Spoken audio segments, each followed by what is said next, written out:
যৌবনকালকে মূল্যায়ন করা বার্ধক্য আসার পূর্বে আল্লাহ তাআলা কিয়ামতের ময়দানে দাঁড় করাবেন, জিজ্ঞাসা করবেন, এই বান্দা বলো যৌবনকাল দিয়েছিলাম কোন কাজে ব্যয় করেছ?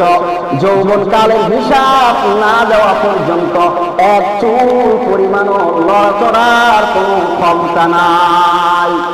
এই জন্য যৌবনকাল বন্ধু ইবাদতের মধ্যে কাটাও, ওই মার্কার ভিতরে কাটাইও না। এটা তোমার নেতার দেওয়া জিনিস না। যৌবনকাল যে মার্কার পিছনে কাটাইবা, নেতার পিছনে কাটাইবা, এই যৌবন দিয়া তাকবীরের স্লোগান করবা, এই যৌবন দিয়ে তুমি আল্লাহর রাস্তায় জিহাদ করবা। নেতার পিছনে কাটানোর জন্য আল্লাহ যৌবন দেন না, কথা ঠিক না? নেতার পিছনে, এটা নেতার গিফট না, এটা আল্লাহ তাআলা তোমাকে দিয়েছেন। তোমার জবানের যৌবন আছে, তোমার হাতেরও যৌবন আছে, তোমার পায়ের যৌবন আছে, শরীরের যৌবন আছে, প্রত্যেকটা অঙ্গ প্রত্যঙ্গের যৌবন আছে। না হয় যৌবন যদি না থাকতো, বার্ধক্য হলে আর চোখে দেখে না কি জন্যে? সম্মানিত হাজিরিন, আজ শাবান মাসের 3 তারিখ, আরবি মাস শাবান মাস। শাবান মাসের 3 তারিখ এবং শাবান মাসের প্রথম জুমা। শাবান মাস হল আরবি মাসের 8ম মাস, রমাদান শরীফের আগের মাস এবং রজবের পরের মাস। এই মাসের অনেক গুরুত্ব রয়েছে। এই মাস আসলে আল্লাহর হাবিব সাল্লাল্লাহু আলাইহি ওয়াসাল্লাম সতর্ক হয়ে যেতেন। এই মাসের কত গুরুত্ব! শাবান শব্দের অর্থ হল ছড়িয়ে পড়া, বিস্তৃত হওয়া, বিস্তার করা, শাখা প্রশাখা। এটা হলো শাবান শব্দের অর্থ। তো কি বিস্তৃত হয়, কি ছড়িয়ে পড়ে? বলে এই মাসে বান্দাদের উপর আল্লাহ তাআলা রহমত বিস্তার করে। সুবহানাল্লাহ। শাবান এটা এত গুরুত্বপূর্ণ মাস। শাহ আব্দুল হক মুহাদ্দিস দেহলভী রাহমাতুল্লাহি আলাইহি তিনি তার কিতাবের মধ্যে লিখেছেন, হযরত আনাস রাদিয়াল্লাহু তাআলা আনহুর বর্ণনা তিনি নকল করেছেন। ওয়া ইন্নামা সুমিয়া শাবান, শাবানকে শাবান হিসেবে নামকরণ করা হয়েছে লিআন্নাহু ইয়ানশাইহু ফীহি খায়রুন কাসীরুন লিস-সাইমি হাত্তা ইয়াদখুলাল জান্নাহ। যে শাবানকে শাবান হিসেবে এই কারণে নামকরণ করা হয়েছে যে এই মাসে আল্লাহ তাআলার নেককার রোজাদার বান্দাদের অনেক নেক আমল প্রকাশ পায়। হাত্তা ইয়াদখুলাল জান্নাহ, যাতে তারা জান্নাতে প্রবেশ করতে পারে। তো এই মাসের অনেক গুরুত্ব। আল্লাহর হাবিব সাল্লাল্লাহু আলাইহি ওয়াসাল্লাম এই শাবান মাস আসলে নবীজি সতর্ক হয়ে যেতেন। অন্য মাস থেকে নবীজি এই মাসে বেশি সতর্ক থাকতেন। এই শাবান মাসের চাঁদের গণনা, চাঁদের হিসাব, চাঁদের গণনা নবীজি সাল্লাল্লাহু আলাইহি ওয়াসাল্লাম অন্য মাসের তুলনায় বেশি গুরুত্ব দিতেন। হযরত আয়েশা রাদিয়াল্লাহু তাআলা আনহার বর্ণনা, তিনি বলেন, কানা রাসূলুল্লাহ সাল্লাল্লাহু আলাইহি ওয়াসাল্লাম, আল্লাহর হাবিব সাল্লাল্লাহু আলাইহি ওয়াসাল্লাম ইয়াতাহাফাজু মিন শাবান, তিনি শাবান মাসের এত অধিক পরিমাণে হিসাব রাখতেন, চাঁদের হিসাব রাখতেন, মা লা ইয়াতাগায়্যারু মা লা ইয়াতাহাফাজু মিন গায়রিহি, যে অন্য কোন মাসের এত হিসাব রাখতেন না। শাবান মাসের পরের মাসটা কি মাস? শাওয়াল নাকি? শাবান মাসের পরের মাস কি মাস? রমাদান না? এই জন্য নবীজি শাবানের গুরুত্বটা বেশি দিতেন। শাবানের মাস নবীজি শাবান মাসের এত হিসাব রাখতেন যে অন্য মাসের এত চাঁদের হিসাব রাখতেন না, অত্যন্ত গুরুত্ব দিতেন শাবান মাসকে। সুম্মা ইয়াসুম লিরুয়াতি রমাদান, অতঃপর রমাদানের চাঁদ দেখার সাথে সাথে রমাদানের রোজা আরম্ভ করে দিতেন। ফাইন গুম্মা আলাইহি, যদি নবীজির কাছে রমাদানের শাবান মাসের শেষ দিন আকাশ অন্ধকার মনে হতো, মেঘাচ্ছন্ন মনে হতো, তো তিনি শাবান মাসকে পরিপূর্ণ 30 শেষ করতেন। শাবান মাসকে 30 গণনা করে সুম্মা সামা, এরপর নবীজি রোজা রাখতেন। মানে শাবান মাসের 29 তারিখে যদি আকাশ মেঘাচ্ছন্ন হতো অথবা অন্ধকার হতো, যার কারণে চাঁদ দেখা যায় না, তো নবীজি শাবান মাসকে 30 দিন ধরতেন। অতঃপর তিনি রমাদান শুরু করে দিতেন, রমাদানের রোজা রাখা শুরু করে দিতেন। অন্য হাদিসের মধ্যে আল্লাহর হাবিব সাল্লাল্লাহু আলাইহি ওয়াসাল্লাম বলেন, আহসু হিলাল শাবান লিরমাদান। আল্লাহর নবী বলেন যে তোমরা রমাদান মাসকে নির্দিষ্ট করার জন্য, নির্ধারণ করার জন্য শাবান মাসের সঠিকভাবে গণনা করো, শাবানের চাঁদের হিসাব রাখো।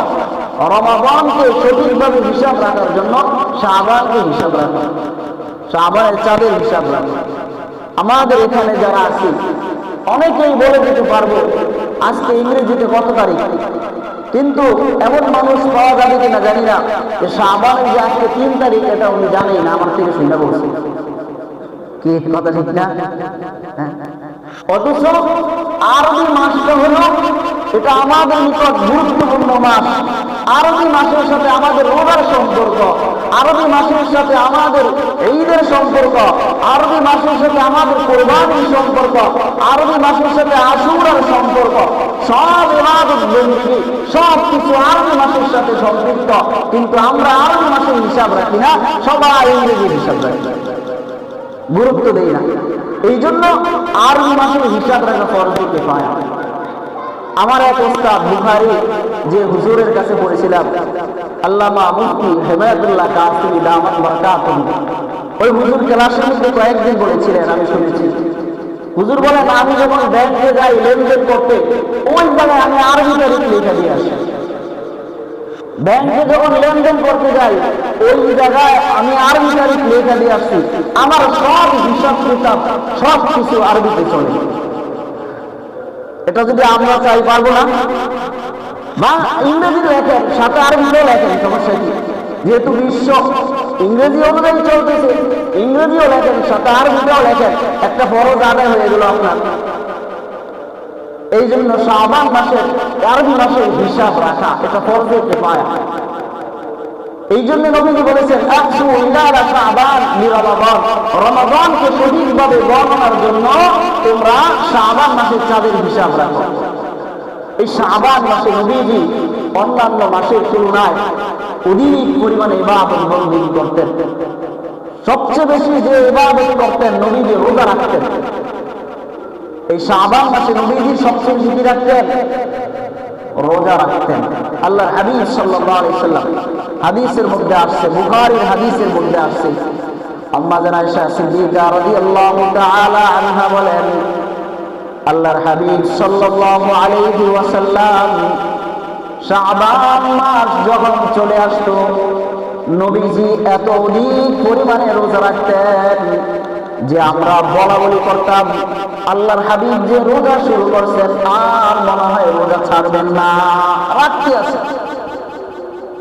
আম্মা জান আয়েশা বলেন, আল্লাহর হাবিব আবার এমন হতো যে রোজাবিহীন কাটাইতেছেন, নবীজি রোজাবিহীন কাটাইতেছেন, এতদিন অতিবাহিত হয়ে যাইত যে আমরা বলা বলি করতাম নবীজি মনে হয় আর রোজা রাখবেন না।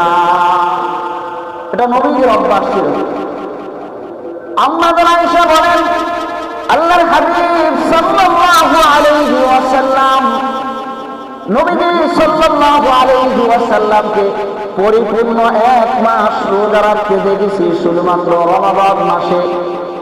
আর শাবান মাসে সবচাইতে বেশি নবীজিকে নফল রোজা রাখতে দেখেছি। শাবান মাসের চাইতে আর কোনো মাসে নবীজি নফল রোজা বেশি রাখেন না। এর পরবর্তী হাদিস বুখারীর হাদিসের মধ্যে আসছে, আম্মা জান আয়েশা বলেন আল্লাহর হাবিব সাল্লাল্লাহু আলাইহি ওয়াসাল্লাম শাবান মাসে সবচেয়ে বেশি নফল রোজা রাখতেন, এমনকি রমাদানের সাথে মিলিয়ে পুরা শাবান মাস নবীজি রোজার দ্বারা কাটায় দিতেন। পুরা শাবান মাসে নবীজি রোজা রাখতেন। আল্লাহর হাবিব সাল্লাল্লাহু আলাইহি ওয়াসাল্লামের কাছে সবচেয়ে প্রিয় যে আমল ছিল এটা হলো নফল ইবাদত, নফল নামাজ। নবীজি শাবান মাসে নফল রোজা, নফল নামাজ আদায় করতেন। তবে যে নামাজ নবীজি আদায় করতেন তো অত্যন্ত গুরুত্ব সহকারে আদায় করতেন, অত্যন্ত গুরুত্ব সহকারে খুব ভালোভাবে যত্ন সহকারে আদায় করতেন। যদিও নবীজি কম করতেন, কম নামাজ আদায় করলে খুব গুরুত্বের সহিত নবীজি আদায় করতেন। আর যে নফল নামাজ নবীজি একবার আদায় করতেন ধারাবাহিকভাবে প্রত্যেক দিন আদায় করতেন।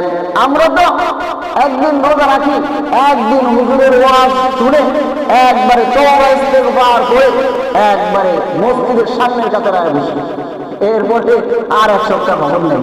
আমাদের আমলের অবস্থা তো এইরকমই নাকি? এই জন্য আল্লাহ তাআলার কাছে ধারাবাহিক আমল এটা গুরুত্বপূর্ণ, এটা আল্লাহ তাআলার কাছে পছন্দনীয়। যে কোনো আমল ধারাবাহিকতার সাথে করা এটা আল্লাহ তাআলা বেশি পছন্দ করেন। হযরতে উম্মে সালামা রাদিয়াল্লাহু তাআলা আনহার বর্ণনা তিনি বলেন, عن أم سلمة رضي الله تعالى عنها قالت ما رأيت النبي صلى الله عليه وسلم يصوم متتابعين شهرين متتابعين। হযরত উম্মে সালামা বলেন আমি আল্লাহর হাবিব সাল্লাল্লাহু আলাইহি ওয়াসাল্লামকে কোন মাস এমন ভাবে রোজা রাখতে দেখি নাই যে ধারাবাহিকভাবে 2 মাস নবীজি রোজা রাখতেছেন, ইল্লা শাবান ওয়া রমাদান। তবে রমাদান মাস আল্লাহর হাবিব সাল্লাল্লাহু আলাইহি ওয়াসাল্লামকে ধারাবাহিকভাবে রোজা রাখতে দেখেছি, এবং শাবান মাস, শাবান এবং রমাদান মাসে আল্লাহর হাবিব সাল্লাল্লাহু আলাইহি ওয়াসাল্লাম তিনি ধারাবাহিকভাবে রোজা রেখেছেন। এই জন্য শাবান মাসে অনেক ফজিলত। বুনিয়াতুত তালিবিন শাইখ আব্দুল কাদের জিলানী রাহমাতুল্লাহি আলাইহি লিখিত বুনিয়াতুত তালিবিন কিতাবের মধ্যে শাইখ আব্দুল কাদের জিলানী রাহমাতুল্লাহি আলাইহি লিখেছেন, শাবান যদি কেউ লিখতে যায়, শাবান লিখতে গেলে এর মধ্যে 5টি অক্ষর রয়েছে। কয়টি অক্ষর? চিল্লায় বলেন কয়টি অক্ষর? শাবান শব্দ যদি কেউ লিখতে যায় তো এর মধ্যে 5টি অক্ষর রয়েছে। 1 নম্বরে হলো শিন। তিনি বলেন 5টি অক্ষর দ্বারা আল্লাহ তাআলা 5 দিকে ইঙ্গিত করেছেন। কয় দিকে? 5 দিকে ইঙ্গিত করেছেন। শিন দ্বারা আল্লাহ তাআলা শারফের দিকে ইঙ্গিত করেছেন। শারফ মানে হলো সম্মান। শিন দ্বারা শারফ উদ্দেশ্য। 2 নম্বর অক্ষর হলো আইন। আইন দ্বারা উদ্দেশ্য হলো উলুম। উলুম অর্থ হলো সমৃদ্ধি। 3 নম্বরে হলো বা। শাবান লিখতে 3 নম্বর অক্ষর হলো বা। বা দ্বারা উদ্দেশ্য হলো বীরুন। বীরুন শব্দের অর্থ হলো নেকি, নেক আমল। 4 নম্বর শাবান লিখতে বায়ের পরে হলো আলিফ। আলিফ দ্বারা অর্থ হচ্ছে উদ্দেশ্য হলো উলফত। উলফত মানে ভালোবাসা। 5 নম্বর হলো নুন। শাবান শব্দের শেষ অক্ষর হলো নুন। শাইখ আব্দুল কাদের জিলানী রাহমাতুল্লাহি আলাইহি বলেন যে নুন দ্বারা উদ্দেশ্য হলো নূর। কোন বান্দা যদি শাবান মাসে ইবাদত বন্দেগীর মধ্যে কাটায় তো আল্লাহ তাআলার পক্ষ থেকে 5টা জিনিস তার অর্জিত হয়। সুবহানাল্লাহ। 1 নম্বরে শিন দ্বারা সম্মান তার অর্জিত হয়। 2 নম্বর আইন দ্বারা উলুম তার সমৃদ্ধি অর্জিত হয়। 3 নম্বরে হলো বা দ্বারা বীরুন, নেক আমল অর্জিত হয়। 4 নম্বর হলো আলিফ। আলিফ দ্বারা উদ্দেশ্য হলো উলফত, আল্লাহ তাআলার ভালোবাসা অর্জিত হয়। 5 নম্বর হলো নুন দ্বারা উদ্দেশ্য হলো নূর, আল্লাহ তাআলার ঈমানের মধ্যে নূর অর্জিত হয়। সুবহানাল্লাহ। এই জন্য শাবান মাসে বেশি বেশি ইবাদত বন্দেগী করা, শাবান মাসে যদি বেশি বেশি ইবাদত বন্দেগী করা যায় তাহলে এই সম্মানগুলো, এই মর্যাদাগুলো ঈমানের মধ্যে নূর আল্লাহ তাআলার পক্ষ থেকে অর্জিত হবে। বেশি বেশি ইবাদত বন্দেগী করা। ইবনে আসাকির রাহিমাহুল্লাহ তাআলা আনহু তিনি তার তারিখের কিতাব তারিখে দিমাশক, এই কিতাবের 72 নং খণ্ডের 155 নং পৃষ্ঠার মধ্যে তিনি লিখেছেন, হযরতে আনাস রাদিয়াল্লাহু তাআলা আনহুর বর্ণনা তিনি নকল করেছেন, হযরতে আয়েশা রাদিয়াল্লাহু তাআলা আনহার বর্ণনা তিনি নকল করেছেন। আন আয়েশা রাদিয়াল্লাহু তাআলা আনহা শাহরু রমাদান শাহরুল্লাহ, আম্মা আয়েশা বলেন আল্লাহর হাবিব সাল্লাল্লাহু আলাইহি ওয়াসাল্লাম বলেছেন, চিল্লায়ে বলেন সাল্লাল্লাহু আলাইহি ওয়াসাল্লাম, আল্লাহর হাবিব সাল্লাল্লাহু আলাইহি ওয়াসাল্লাম বলেছেন শাহরু রমাদান, রমাদান মাস হলো শাহরুল্লাহ, আল্লাহ তাআলার মাস। ওয়া শাহরু শাবান, আর শাবান মাস হলো শাহরি, নবীজি বলেন শাবান মাস হলো আমার মাস। তাহলে রমাদান মাস হলো আল্লাহ তাআলার মাস, আর নবীজি বলেছেন শাবান মাস হলো আমার মাস। ওয়া শাবান, আর শাবান হলো আল মুতাহহির, মানুষকে পবিত্র করে। ওয়া রমাদান আল মুকাফফির, আর রমাদান মাস হলো মানুষের গুনাহগুলোকে মোচন করে দেয়। এই জন্য এই মাসে ইবাদত বন্দেগী করা। তাহলে নবীজি কি বলেছেন? বলেছেন শাবান হলো আমার মাস। কার মাস শাবান? আল্লাহর নবী বলেছেন শাবান হলো আমার মাস। তার মানে শাবানের নিসবত নবীজির সাথে চলে গেছে। শাবানের সম্পৃক্ততা যখন নবীজির সাথে হয়েছে তো শাবান মাসের দাম বেড়ে গেছে। পৃথিবীর মধ্যে কত খাদেম আছে? কয় খাদেম, কয় প্রধানমন্ত্রীর খাদেম। কার খাদেম? প্রধানমন্ত্রীর খাদেম। বলে পৃথিবীর মধ্যে অনেক খাদেম আছে, সব খাদেমের তো এত দাম নাই। যখন বলেছে যে প্রধানমন্ত্রীর খাদেম, খাদেমের সম্পর্ক প্রধানমন্ত্রীর সাথে হয়েছে, তার মানে সাধারণ খাদেম না, প্রধানমন্ত্রীর খাদেম দামি হয়ে গেছে। প্রধানমন্ত্রীর ডান হাত, কয় না প্রধানমন্ত্রীর ডান হাত, তার মানে তার অনেক পাওয়ার আছে। তার পাওয়ার কি নিজের পাওয়ার নাকি প্রধানমন্ত্রীর কারণে? কার কারণে? প্রধানমন্ত্রীর কারণে তার পাওয়ার। আবার পৃথিবীর মধ্যে অনেক গোলাম আছে, বলে সব গোলামের তো দাম নাই। বলে যে গোলামের নিসবত সম্পর্ক রাসূলের সাথে হয়ে গেছে, রাসূলের গোলাম নাম কি? কয় যায়েদ ইবনে হারিসা, নবীজির গোলাম। যার কারণে নবীজির সাথে গোলামের সম্পৃক্ততা নিয়েছে, তো যায়েদ ইবনে হারিসার দাম বেড়ে গেছে। পৃথিবীর মধ্যে অনেক মসজিদ আছে, সব মসজিদের মূল্য কিন্তু দাম কিন্তু এক না। নবীজি মদিনার মসজিদকে বলেছেন এটা হলো আমার মসজিদ, এই উম্মত শোনো, এটা হলো আমার মসজিদ। তো মসজিদের দাম বেড়ে গেছে।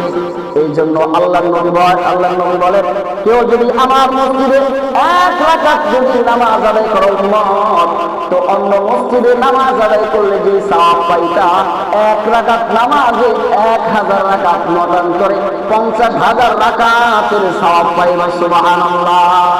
কারণ নবীজি বলেন এটা আমার মসজিদ। পৃথিবীর মধ্যে কত ঘর আছে, সব ঘরের তো এত দাম নাই। তো আল্লাহ তাআলা যখন কাবাকে বলেন বাইতুল্লাহ, কাবা বাইতুল্লাহ, আল্লাহ তাআলার ঘর, কাবাকে যখন বাইতুল্লাহ বলেছেন তো কাবার দাম বেড়ে গেছে। কাবার নিসবত আল্লাহ তাআলার সাথে হয়েছে, তো কাবার দাম বেড়ে গেছে। তো কেউ যদি কাবার মধ্যে 1 রাকাত নামাজ আদায় করে তো 1 লক্ষ রাকাতের সওয়াব আল্লাহ দান করবেন। সুবহানাল্লাহ। তো আল্লাহর হাবিব বলেন এই উম্মত শুনো, শাবান হলো আমার মাস।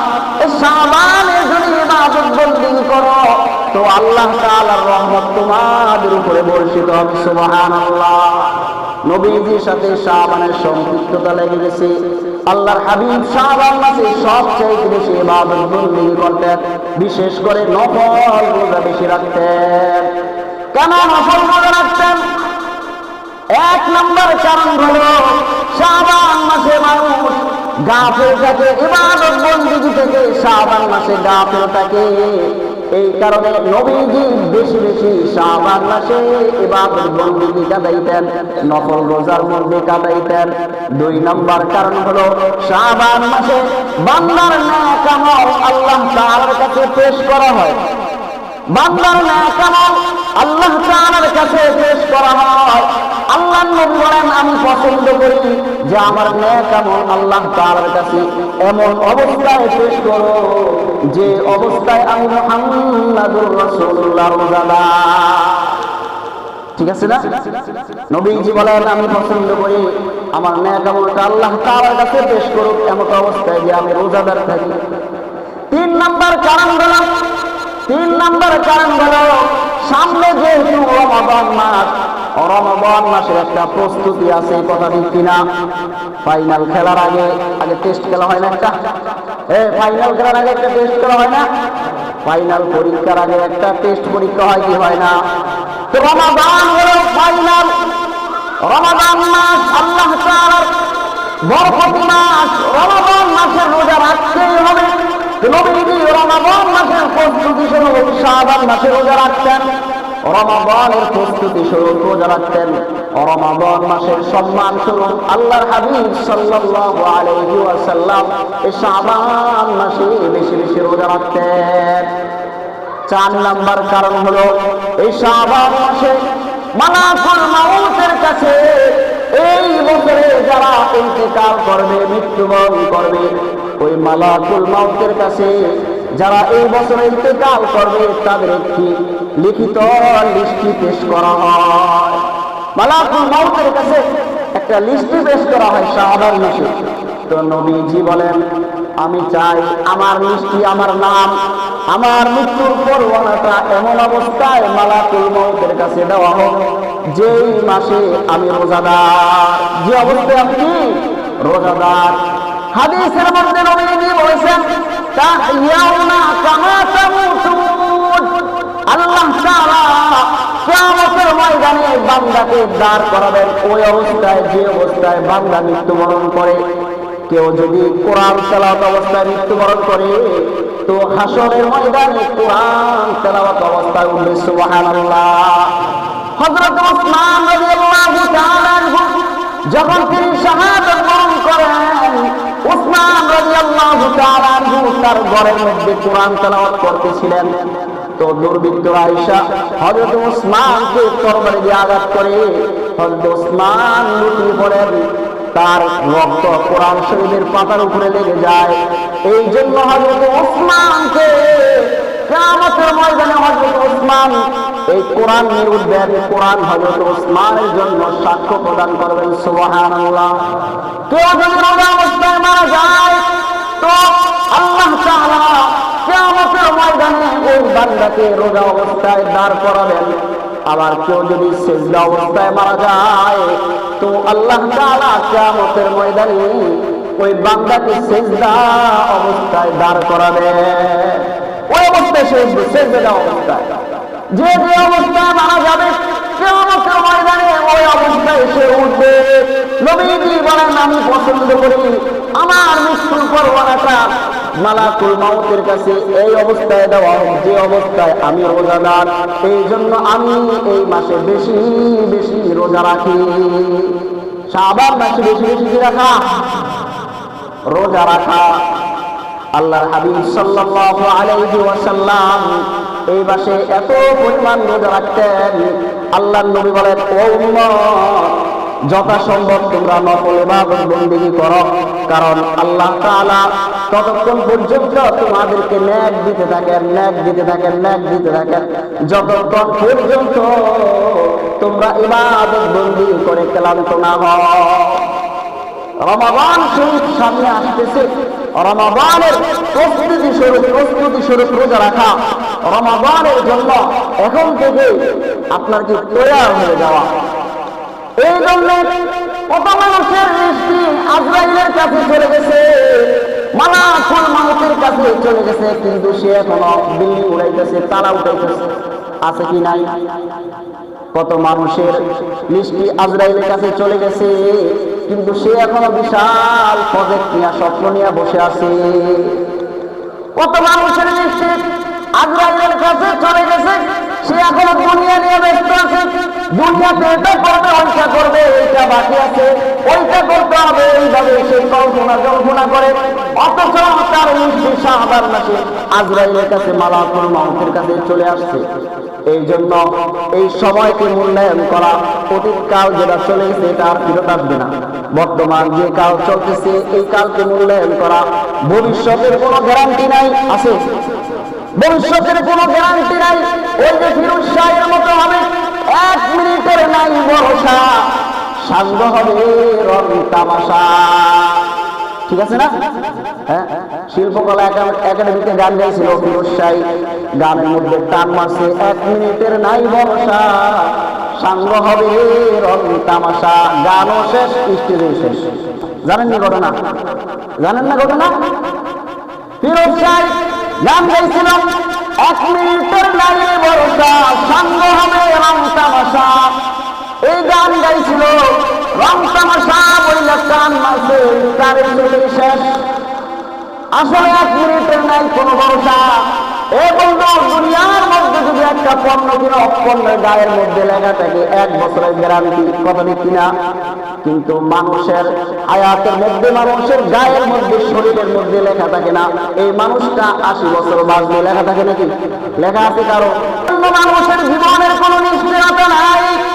এই জন্য আল্লাহর হাবিব বলেন, এ বন্ধু, 5টা জিনিস আসার পূর্বে 5টা জিনিসের মূল্যায়ন করো। আল্লাহর হাবিব বলেন, 5টা জিনিস তোমার জীবনে আসার পূর্বে 5টা জিনিসের মূল্যায়ন করো। 1 নম্বরে নবীজি বলেন, শাবাবাকা ক্বাবলা হারামিক, তোমার যৌবন কালকে মূল্যায়ন করো, বার্ধক্য আসার পূর্বে। যৌবন আল্লাহ সবাইকে দিচ্ছেন কি দেন নাই? যৌবন কালকে মূল্যায়ন করা, বার্ধক্য আসার পূর্বে। আল্লাহ তাআলা কিয়ামতের ময়দানে দাঁড় করাবেন, জিজ্ঞাসা করবেন, এই বান্দা বলো যৌবন কাল দিয়েছিলাম কোন কাজে ব্যয় করেছ? যৌবন কালের হিসাব না দেওয়া পর্যন্ত 1 চুল পরিমাণও নড়াচড়ার কোনো ক্ষমতা নাই। এই জন্য যৌবন কাল বন্ধু ইবাদতের মধ্যে কাটাও, ওই মার্কার পিছনে কাটাইও না। এটা তোমার নেতার দেওয়া দিক না। যৌবন কাল যে মার্কার পিছনে কাটাইবা, নেতার পিছনে কাটাইবা, এই যৌবন দিয়া তাকবীরের স্লোগান করবা, এই যৌবন দিয়ে তুমি আল্লাহর রাস্তায় জিহাদ করবা। নেতার পিছনে কাটানোর জন্য আল্লাহ যৌবন দেন নাই, কথা ঠিক কিনা? নেতার পিছনে, এটা নেতার গিফট না, এটা আল্লাহ তাআলা তোমাকে দিয়েছেন। তোমার জবানের যৌবন আছে, তোমার হাতেরও যৌবন আছে, তোমার পায়ের যৌবন আছে, শরীরের যৌবন আছে, প্রত্যেকটা অঙ্গ প্রত্যঙ্গের যৌবন আছে। না হয় যৌবন যদি না থাকতো, বার্ধক্য হলে আর চোখে দেখে না কি জন্যে, কথা ঠিক কিনা? প্রত্যেকটা অঙ্গ প্রত্যঙ্গের যৌবন আছে। আল্লাহ বলেন, লাকাদ খালাকনাল ইনসানা ফি আহসানি তাকওয়িম সুম্মা রাদাদনাহু আসফালা সাফিলিন। এরপরে আমি মানুষকে সর্বহীনতম অবস্থানে নিয়ে যাই, যে অবস্থায় মানুষ শিশু অবস্থায় যতটা দুর্বল ছিল তার চাইতেও বেশি দুর্বল বানায়া দেই।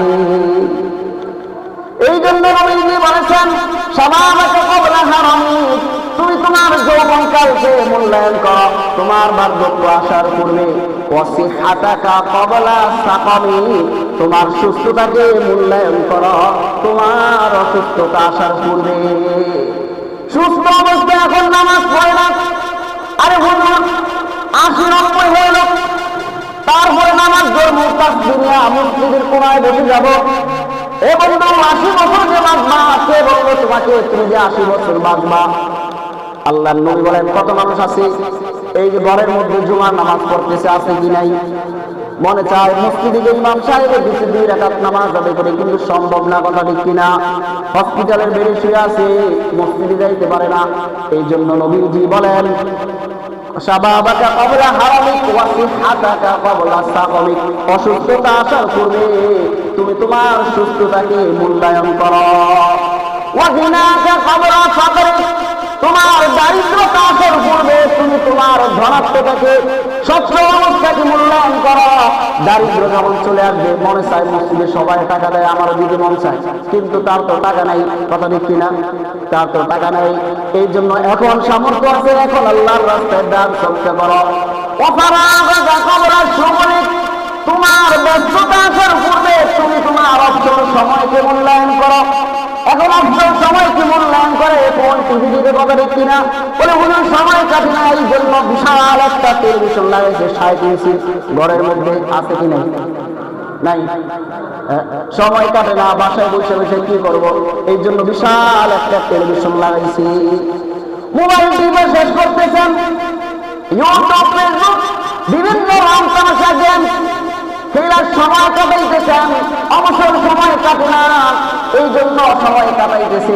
অথচ নবীজি বলেন, ওয়াফারাগাকা ক্বাবলা শুগলিক, তুমি তোমার অবসরতাকে কাজে লাগাও, মূল্যায়ন করো তোমার ব্যস্ততা আসার পূর্বে। সর্বশেষ নবীজি বলেন, ওয়া হায়াতাকা ক্বাবলা মাউতিক, তুমি তোমার জীবনকে মূল্যায়ন করো তোমার মৃত্যু আসার পূর্বে। এই জীবনকে মূল্যায়ন করো মৃত্যু আসার পূর্বে। মৃত্যুর পরে যতবার সুবহানাল্লাহ কবরে শুয়ে শুয়ে যদিও পড়ো, এই 4 আনার কোনো দাম নাই। আল্লাহর নবী বলেন, ইযা মাতাল ইনসান ইনকাতা আমালুহু ইল্লা মিন সালাত, মানুষ যখন মরে যায় তো তার সমস্ত আমলের দরওয়াজা বন্ধ হয়ে যায়, আর আমল করার কোনো সুযোগ থাকে না।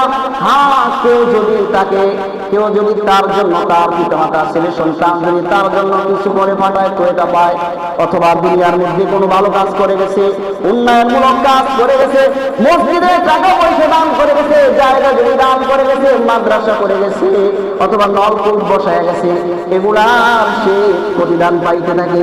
অথবা কোনো এমন একটা সন্তান দুনিয়ার মধ্যে রাইখা গেছে, যে সন্তান কোরআন করে তার জন্য দোয়া করে, এই সন্তান দোয়া করলে ওই দোয়া তার কবরে পৌঁছে। তাছাড়া মৃত্যু ব্যক্তির আমলের সব দরওয়াজা বন্ধ হয়ে যায়। এই জন্য শাবান মাস ইবাদত বন্দেগীর মাস। আল্লাহর নবী বেশি বেশি ইবাদত বন্দেগীর মাসে করতেন, সাহাবায়ে কেরাম এই মাসে বেশি বেশি রোজা রাখতেন। হাদিসের মধ্যে আসছে, সাহাবায়ে কেরাম শাবান মাস যখন আসতো তো সাহাবায়ে কেরাম কোরআন তেলাওয়াতের মধ্যে মশগুল হয়ে যেতেন, এবং যাকাতের হিসাব করতেন। যে সমস্ত সাহাবায়ে কেরামের উপরে যাকাত ছিল তারা হিসাব কিতাব করে যাকাতের মাল বের করে সাধারণ গরিবদের মাঝে বিলায় দিতেন, কারণ যাতে রমাদান মাসটা সুন্দরভাবে কাটাইতে পারে। আগে ভাগে দিয়ে দেওয়া, রমাদান মাসটা যাতে তারা সুন্দরভাবে ইফতারি করতে পারে, সেহরি করতে পারে, এই জন্য তাদেরকে আগে ভাগে দিয়ে দিতেন। কয়েদিদেরকে ডাকতেন, হয়তো তাদেরকে শাস্তি দিতেন, না হয় তাদেরকে মুক্তি দিয়ে দিতেন, যে কোনো একটা ফয়সালা করে দিতেন। আর যখন রমাদানের চাঁদ যখন দেখা যাইত, সাহাবায়ে কেরাম গোসল করিয়া তারা ইবাদতের জন্য, ইতিকাফের জন্য প্রস্তুতি গ্রহণ করতেন। শাবান মাস আসার সঙ্গে সঙ্গে সাহাবায়ে কেরাম সমস্ত লেনদেন, ব্যবসা বাণিজ্য গুটায় নিতেন, যাতে রমাদান মাস ভালোভাবে নির্বিচ্ছিন্নভাবে সুন্দরভাবে ইবাদত বন্দেগী করতে পারে। তারা শাবান মাস আসলেই তারা প্রস্তুতি শুরু করতেন। শাবান মাসে ব্যবসা বাণিজ্য, লেনদেন, যা আছে কাজকর্ম সব কিছু শাবান মাসে শেষ, রমাদান মাস পুরাই ফ্রি, শুধু ইবাদত বন্দেগীর মধ্যে কাটাইতেন। এই জন্য তাহলে এই মাসের সবচেয়ে প্রধান আমল যেটা হলো সেটা হলো রোজা রাখা। কি রাখা? রোজা রাখা।